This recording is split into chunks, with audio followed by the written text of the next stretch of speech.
গ্রামের হাটে সবাই অবাক। মালিক চাচা একদম চিকন রোগা হাতদিশার একটা গরু কিনে আনলেন। গরুর নাম দিলেন কালু। হাটে লোকজন হেসে বলল, এইটা আবার গরু নাকি, কাঠি গরু। মালিক চাচা ধোকা খাইছেন। আরেকজন বলল, এত চিকন গরু কেউ কিনে না, কোরবানির হাটে তো লজ্জা লাগবে।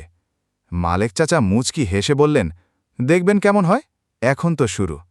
সেই থেকে কালুর যত্ন শুরু।